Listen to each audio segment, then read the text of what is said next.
Head over to timcast.com, click join us to become a member and support our show directly. We rely on your membership to make clips like this. Now, back to the show. Here we go from CNN.com. Vance reopens line of attack into Walz's military record as two veterans now vie to be vice president. Heck of a headline there. I love this happening now. Kamala Harris speaks at rally in Michigan. Let me just X that out because we don't care. They say Donald Trump's running mate, Ohio Senator J.D. Vance, stepped up his attacks on Minnesota Governor Tim Walz's portrayal of his military career, accusing him without evidence of ducking service in Iraq when he left the Army National Guard and ran for Congress in 2005. Vance also accused Walz of falsely claiming he had served in combat in a combat zone while the Democratic vice presidential nominee was in the Army National Guard.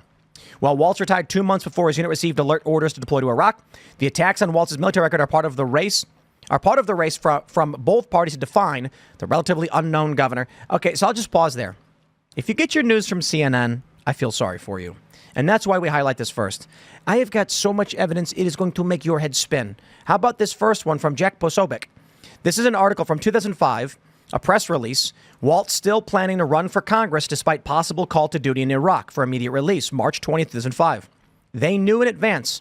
They say on Thursday, March 17th, the National Guard Public Affairs Office announced a possible partial mobilization of roughly 2,000 troops in the Minnesota National Guard. First District Congressional candidate Tim Walz currently holds the rank of Command Sergeant Major in the 125th Battalion, which is based in New Ulm and largely composed of men and women from southern Minnesota. When asked about his possible deployment to Iraq, Walz said, "I do not yet know if my artillery unit will be part of this mobilization, and I am unable to comment further on specifics of the deployment." Others have come out calling him a traitor who abandoned his men, bypassing the chain of command so that he can get relieved and then go run for office. I don't know if that's true, but I can tell you, evidence certainly suggests he did know he would be deploying and decided he would leave instead. Now, a lot of people have come out and said, no, he was planning his retirement months in advance.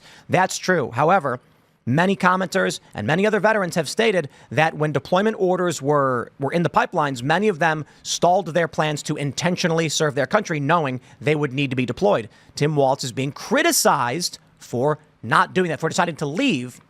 And now, and there's, look, even if someone else came in, I don't think it's fair to call him a traitor because he didn't want to deploy. I think it's more just like, I don't know, to do something like this. And then later, from the Washington Free Beacon, Tim Walz falsely claimed he served in Afghanistan. When a local vet called him out, his office did nothing. Come on. I'll just play this video because CNN is garbage. We're going to play this video for you. You can listen. You can hear what he said for yourselves. Hope woke up like many of you did 5 weeks ago and said, "Dad, you're the only person I know who's in elected office. You need to stop what's happening with this." I'll take my kick in the butt for the NRA. I spent 25 years in the Army and I hunt. And I gave the money back, and I'll tell you what I have been doing. I've been voting for common sense legislation that protects the Second Amendment, but we can do background checks. We can do CDC research. We can make sure we don't have reciprocal carry among states, and we can make sure that those weapons of war that I carried in war is the only place where those weapons are at.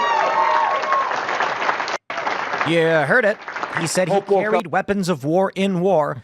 Homie, according to Wikipedia, we're going to use Wikipedia because the source is actually task and purpose. They say he deployed to Italy and in support of Operation Enduring Freedom. He did not deploy to Iraq, Afghanistan, or a combat zone during his service.